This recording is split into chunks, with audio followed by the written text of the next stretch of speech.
Olá, esse é o Conexão Universitária, uma produção do Canal Universitário de São Paulo, que está desenvolvendo uma série de programas a respeito dos Jogos Olímpicos de 2016. No programa de hoje, a gente vai falar um pouco do legado que esse mega evento vai deixar para o Brasil.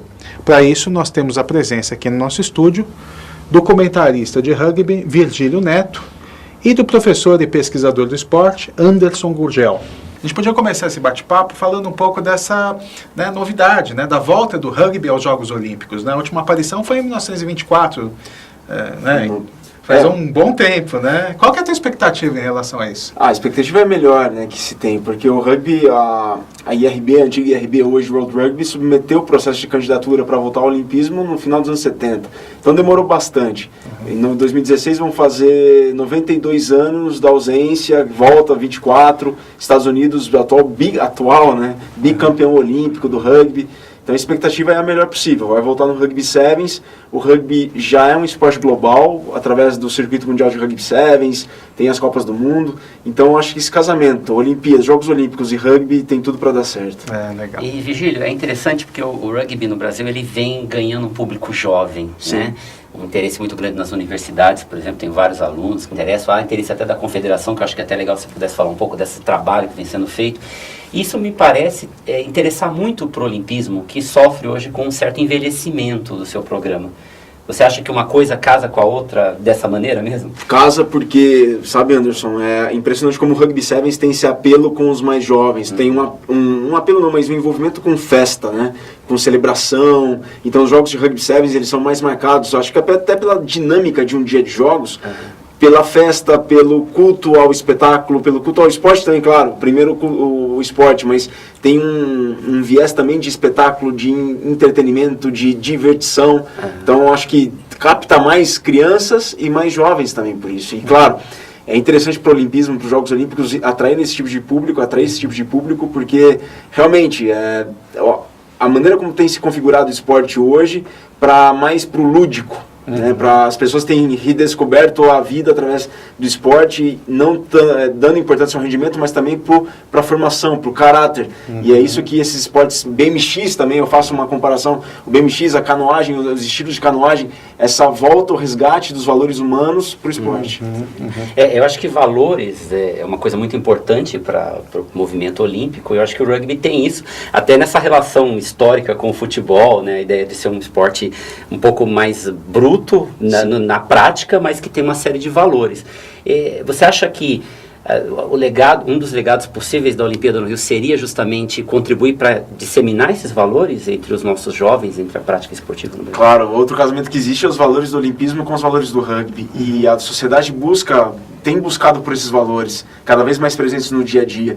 O rugby se cresce também com base nos valores, Então acho que por isso que mais crianças, mais pais das crianças, os pais buscam outras modalidades esportivas em busca para encontrar esses valores. Então acho que o crescimento também anda junto com isso. Sem querer falar que cresce unicamente com isso, mas é impressionante como que os valores eles estão atrelados ao crescimento do rugby. Então, essa expectativa positiva em relação aos Jogos Olímpicos, do ano que vem, é a mesma do judoca Rafael Silva. O nosso repórter Matheus Veloso fez uma matéria. Vamos acompanhar, então, o que ele disse?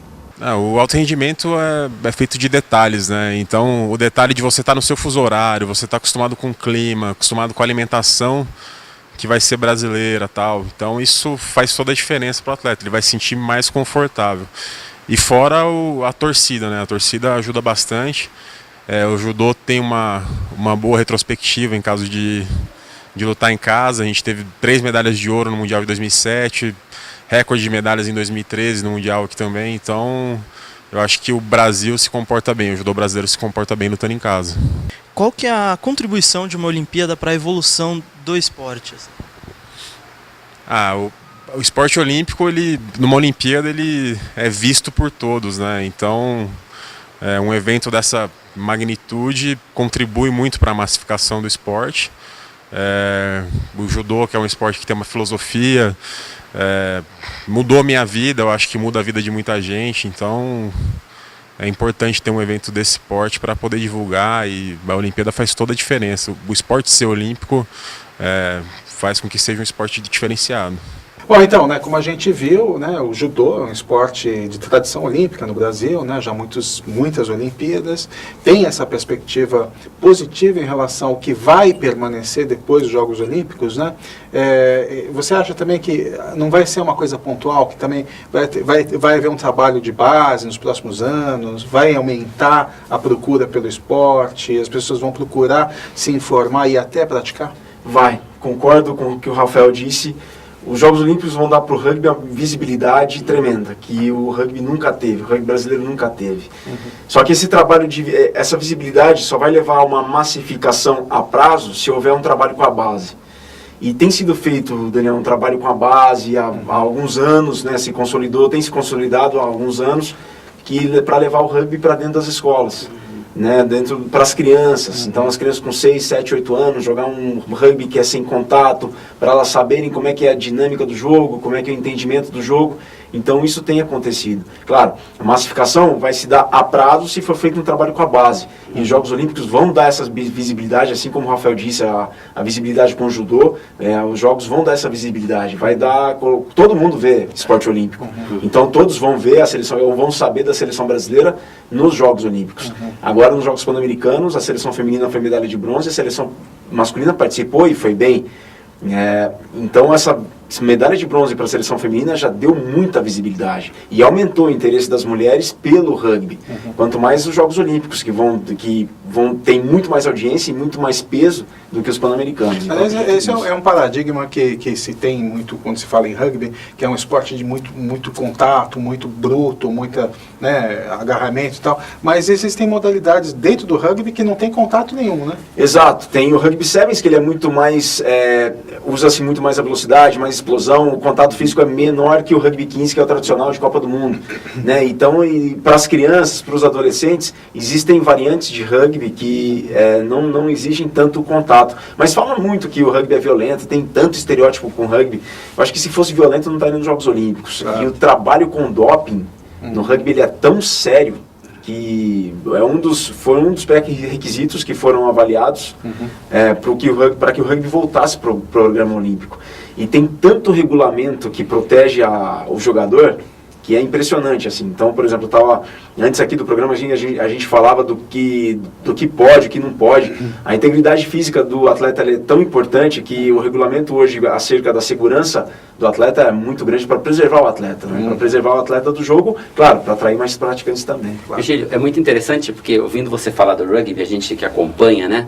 Teve aquela fase dessa retomada no Brasil, de falar do rugby com aquela campanha da Topper, toda brincando, sim, até tirando o sarro do rugby. A gente pode dizer que agora é sério, quer dizer, a forma como o rugby se coloca, não tem mais aquelas brincadeiras. Agora é pra valer. Isso um dia ainda vai... Não, é outro momento. Estamos caminhando para isso, a gente está caminhando para isso. Perto do cenário que havia há 10 anos, Anderson, o que hoje o cenário atual é impressionante.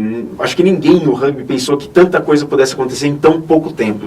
A União de Rugby do Brasil foi criada em 63. E aí virou a Associação Brasileira de Rugby em 72 e Confederação Brasileira de Rugby em 2010. E o que aconteceu nos últimos anos para chegar ao estágio que é hoje, o cenário que é hoje, acho que ninguém no rugby pensou que fosse acontecer do jeito que aconteceu. Então, um dia o rugby vai ser grande no Brasil.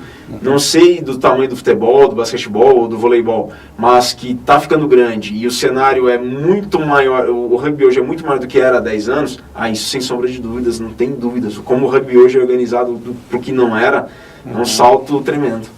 Então, a gente está vendo essa evolução do rugby, né? E aí os Jogos Olímpicos vêm no sentido de consolidar. Mas você acha que, passado o momento dos Jogos, os outros esportes também vão ter esse mesmo crescimento? Se for feito um trabalho de base, um trabalho de visibilidade, um trabalho sobretudo, como eu digo, com a base. Se for feito isso, aí sim. Mas tem que ser feito durante todo esse processo. De nada adianta fazer exclusivo para o alto rendimento para os Jogos Olímpicos. Se não for feito um trabalho com a base, para ver uma base sólida de conhecimento, de conhecer o jogo pela televisão, de passar um dia no futuro para um filho, para um neto, se não houvesse trabalho com a base, isso se perde ao longo dos anos. Então, levar para dentro das escolas, focar apenas no alto rendimento para os Jogos Olímpicos é uma pena. Se ficar só nisso... Se ficar só nisso, aí tem um prazo de validade mesmo. Então, até aproveitando, né, Daniel, o Virgílio tem uma formação em gestor, né, gestor esportivo. Você conseguiria, assim, além de destacar o rugby, dar outros exemplos de esportes que podem, a partir da Olimpíada, ficar como um legado, quer dizer, dar um salto na sua estrutura administrativa e esportiva no Brasil? Quer dizer, o que a gente pode esperar, além do rugby, que fique desse processo? Até aproveitando um pouco sua experiência aí como gestor esportivo. Eu vejo muito exemplo da canoagem. Eu vejo muito da maneira como que as pessoas têm procurado pelo esporte, como satisfação pessoal, lúdico. Eu vejo muitos esportes aquáticos, canoagem, remo, como que vão deixar um legado. Acho que talvez seja até a volta do remo, aos poucos, as pessoas mais buscando a satisfação pessoal, os esportes individuais também, em certa medida, para poder buscar, o legado desses esportes, eles vão ficar para a sociedade brasileira, né? Porque as pessoas buscam muito mais agora a satisfação pessoal, a realização pessoal, a busca dos seus limites, o conhecimento dos seus limites. O rugby também passa por isso nos esportes coletivos. Então eu acredito muito que canoagem, remo, mountain bike, BMX, passa por esse processo. A inclusão de novas modalidades, como tem se falado do surf, de outras modalidades individuais também e coletivas lá para o Japão 2020. Então acredito que o golfe, inclusive, também é uma maneira porque é um esporte bacana, fácil de se jogar, tem que torná-lo mais acessível. Então acredito que esses esportes também se configuram nesse processo de permanecerem com o tempo como legado para a sociedade brasileira. Tem o caso do tiro, que tem uma expectativa de medalha de tiro com arco, então tá uma expectativa interessante nisso.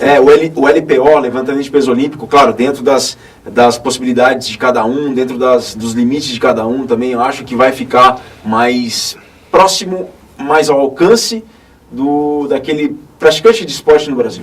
Ou seja, quanto mais próximo às pessoas normais, digamos assim, mais o esporte tende a se consolidar, é isso? Exatamente, eu acredito muito nisso. E todo esporte tem condição de ficar mais próximo das pessoas. Existia antes, na minha opinião, um distanciamento. Eu acho que levar o esporte para as pessoas seria algo que as pessoas abraçam. Todos estão abertos ao novo. Eu pego um dado da Europa, quando eu fazia o mestrado em gestão do esporte. Por incrível que pareça, apesar do clima, os países que mais praticam esportes por pessoa na Europa são os países nórdicos, que têm inverno muito rigoroso. E um contraponto são os países da Europa Mediterrânea, que são os que menos praticam esportes. Só que as políticas públicas para o esporte nesses países nórdicos são muito eficientes. O esporte é levado para a população, é levado, é colocado ao alcance. As praças esportivas são muito mais comuns. Então eu tenho uma gama de vários esportes que eu posso praticar. Por quê? Porque está muito ao meu alcance. Perfeito. Enquanto que nos países da Europa Mediterrânea nem tanto assim. Eu tenho que buscar o esporte. E eu acho que os Jogos Olímpicos vão permitir isso. A construção e instalação de praças esportivas, o alcance da mídia, as pessoas vão tornar os esportes e as modalidades muito mais próximas. Os entes públicos próximos às confederações, para quê? Para essas confederações poderem, através de parcerias com a esfera municipal, estadual e federal, levar esses esportes para as pessoas.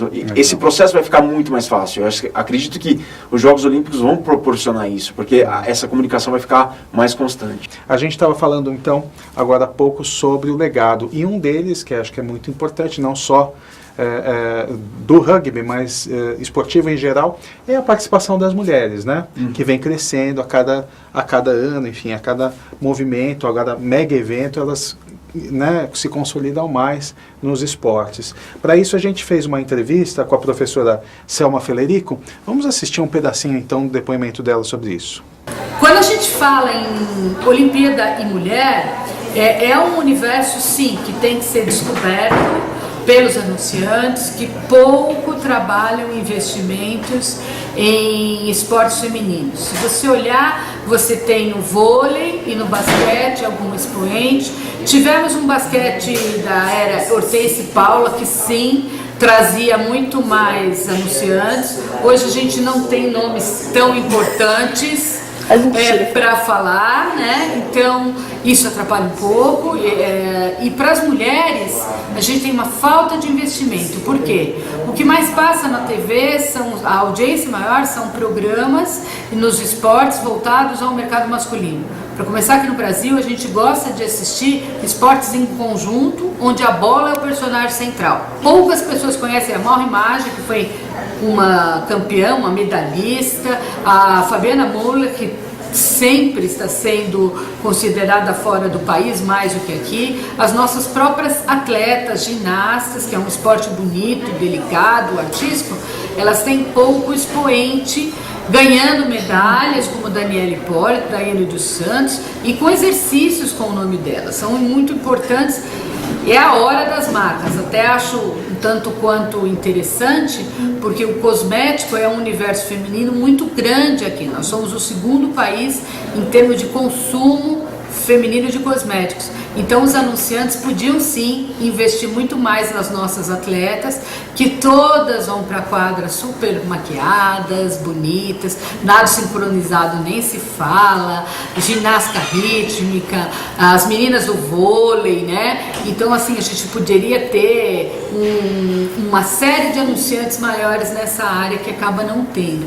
Acho que esse é um momento bom para a área de marketing esportivo, para a educação, para o esporte e parceria com outros esportes, até mesmo no futebol, onde nós temos a Marta, que é maravilhosa e que sempre fez sucesso fora, porque com certeza nem ela e nem Cristiano conseguiram viver de futebol aqui no Brasil. Bom, então, como a gente acabou de ver, né, a professora Selma, ela faz então essa relação, né, da participação da mulher no esporte, e acho que não há esporte melhor que o rugby, né, para ilustrar isso, né, porque o rugby foi um esporte que nasceu entre homens e aos poucos ele foi permitindo, né, a participação feminina, né, Virgílio? Exato, a seleção brasileira feminina existe desde 2004. E hoje ela nunca perdeu um jogo em solo sul-americano para uma seleção sul-americana. Então a seleção brasileira é hegemônica na América do Sul. Tem uma questão cultural também, né? Porque se comparar a América do Sul, que foi colonizada por países pela Espanha, o machismo é muito maior. Muito maior. Se já existe no Brasil, imagina nos países Peru, Argentina, Uruguai, Paraguai. Então a mulher lá ia jogar outros esportes, voleibol, hóquei na grama, como é o caso da Argentina. No Brasil não. No Brasil esse processo foi muito mais bem aceito do que nos outros países. E a seleção feminina começou em 2004. Até um dos critérios do COI para o rugby voltar para os Jogos Olímpicos é a questão do gênero, né? Que tem que ter, o esporte tem que ser praticado pelos dois gêneros, né? E foi um dos motivos porque o rugby saiu lá atrás em 24. Porque o COI começou a dar preferência para as modalidades em que havia participação masculina e feminina. E a seleção brasileira feminina é a principal exponente internacional do rugby brasileiro, atual medalha de bronze nos Jogos Pan-Americanos. E está entre as 8 melhores do mundo. Claro, tem um caminho muito longo para ser percorrido para chegar no topo, mas está entre as 8 melhores do mundo do rugby feminino. Nosso melhor resultado no rugby, que é um esporte masculino, é feminino. É feminino, que é a medalha de bronze no PAN. Dá para comparar o que acontece com o rugby ou o que acontecia com o futebol? Quer dizer, no Brasil também muita restrição ao futebol feminino, né? Só espera o futebol feminino na época da Olimpíada, né? No cotidiano falta muito. Você acha que é algo parecido ou o rugby se distanciou também nesse sentido? O rugby se distanciou também nesse sentido. As mulheres se engajaram tanto com o rugby feminino e se puxam tanto no rugby feminino que elas não falam, não encontram desculpas, né? Vamos fazer, vamos acontecer. Agora o Brasil está em processo de formação da seleção brasileira de rugby 15. Então, o rugby feminino, que era exclusivamente sevens, na Europa já existem torneios de rugby 15, agora já existe no Brasil um movimento para a seleção de 15 do Brasil feminino. Você quer com mais contato. Quer com mais contato. Então, uma Liga do Sudeste com seleção paulista, seleção fluminense, seleção mineira, e uma Liga do Sul com seleção gaúcha, catarinense e paranaense. Então, uma vai puxando a outra, sabe? E, claro, existe uma lacuna muito grande no futebol feminino, mas aconteceu o contrário com o rugby feminino. Acho que o processo dentro da comunidade do rugby foi muito mais aceito. As mulheres foram muito mais integradas ao alto rendimento do rugby do que aconteceu com o futebol. Perfeito. Aproveitando, né, você estava falando das mulheres, eu comecei a lembrar um pouco da evolução até do próprio processo olímpico, né, do momento em que houve uma zona, vamos dizer assim, cinzenta a respeito, principalmente naquele momento da Guerra Fria entre Estados Unidos e os países do leste europeu, e muito se questiona a partir daí o que realmente foram resultados, tanto de mulheres quanto de homens, reais, e o que tinha a ver com doping. Há uma preocupação muito grande, tem um escândalo recente envolvendo inclusive o atletismo da Rússia, né? No primeiro bloco até você falou um pouco da questão do rugby como uma referência nisso. Esse ponto deve ser um ponto sensível de 2016, essa questão do doping, e como você vê a preparação da equipe brasileira para tentar coibir o doping, para que os jogos sejam limpos e reais, né? Disputas efetivamente positivas e boas. Totalmente, 2016 vai ser um marco, Anderson e Daniel, porque o doping, se houver o doping, perde o esporte de credibilidade. E o esporte deixa de ficar ao alcance das pessoas. Então é um ponto muito sensível, isso porque acontece um caso de doping, e ainda mais com o rugby, que já tem o estereótipo de ser um esporte violento, com jogadores que têm tanto de altura e com uma massa muscular e corporal que não é comum. Então muito se desconfia. Então o rugby muito trabalha essa questão do doping, justamente para manter o rugby limpo e isento de toda aquela desconfiança que pode pairar pelo fato da possibilidade do doping. Então a política de controle de doping dentro do rugby, ela é muito rigorosa, muito. Eu digo isso porque eu fui gerente das seleções brasileiras e eu tinha que acompanhar os atletas nos exames. E pergunta-se de tudo, fiscaliza-se de tudo, o jogador não é deixado um minuto ausente de algum fiscal que nesse meio tempo entre espera do exame e o exame ficar pronto, assina-se termos de responsabilidade, termos de compromisso que envolvem o Ministério do Esporte. Então é algo muito sério mesmo. E o Brasil, a Confederação Brasileira de Rugby faz controles periódicos com os jogadores dentro dos próprios centros de treinamento.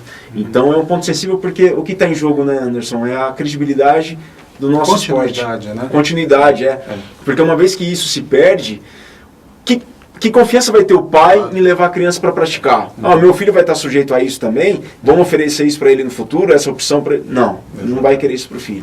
Então, falando um pouco, né, como você está dizendo, dessas permanências, né, do esporte, o que fica, né? A gente fez uma matéria aí, o Matheus Oliveira fez uma matéria a respeito da memória, né? O que as pessoas lembram das Olimpíadas. Vamos assistir? A felicidade de ver um sonho realizado, um atleta se coroando herói, momentos que tornam os Jogos Olímpicos únicos. Afinal, os Jogos podem até ser passageiros, mas as lembranças e recordações são eternas. A primeira coisa que a pessoa lembra de uma Olimpíada específica, lembra da abertura da Olimpíada.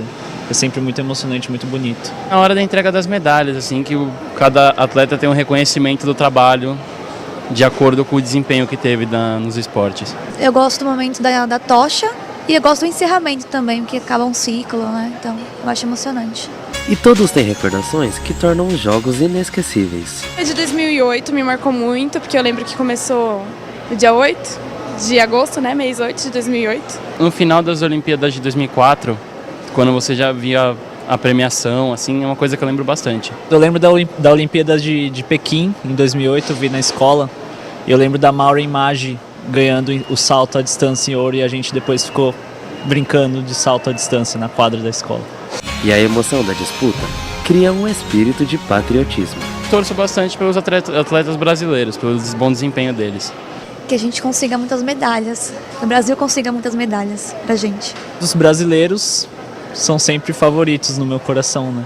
Então, né, o que fica são as grandes emoções que a Olimpíada traz, né, a entrega das medalhas, a cerimônia de abertura, né, isso grava muito fortemente, na memória das pessoas, né, é um lado forte também dos Jogos Olímpicos. Façanhas, né, façanhas olímpicas, né? A gente sempre vai lembrar de um episódio ou outro. A história de superação, né, a cerimônia de abertura, você fazer parte da delegação, você representar o seu país, toda a confiança que é colocada em cima de você, e você fazer parte, de representar o seu país de alguma maneira, né, a gente representa todos os dias, mas aquilo é escancarado, é evidente. Até estava vendo recentemente uma reportagem com o Vladimir Max, e o Vladimir Max foi o porta-bandeiras da delegação brasileira nos Jogos de Roma 60. E ele pergunta para o general Silvio de Magalhães Padilha, chefe da delegação, se ele deveria saudar, Tóquio 64, se ele deveria saudar o imperador do Japão curvando a bandeira brasileira. E o Silvio falou, não, bandeira brasileira não se curva para ninguém. Eu achei aquilo aquilo muito bonito, né? É um gesto bonito, porque é o Brasil acima de tudo, né? E acho que é o resgate desses valores que se procura com jogos também. E o rugby vai poder fazer parte disso. Fantástico. Bom, a gente infelizmente está encerrando o programa já. Eu queria agradecer novamente aí a presença do Virgílio Neto, né, que é comentarista lá da ESPN, também um pesquisador sobre a gestão no esporte, né? Muito obrigado pela sua participação nessa série de programas. Também queria agradecer mais uma vez ao professor Anderson, aqui por seus sempre precisos e meticulosos comentários a respeito desse tema, e dizer que você que acompanha essa série de programas também pode entrar em contato com a gente por e-mail e dar suas opiniões. Manda um e-mail para a gente no cnu@cnu.org.br. A gente vai ter um maior prazer em receber as suas observações, as suas críticas, enfim, se você tiver, e comentar aqui nos nossos programas.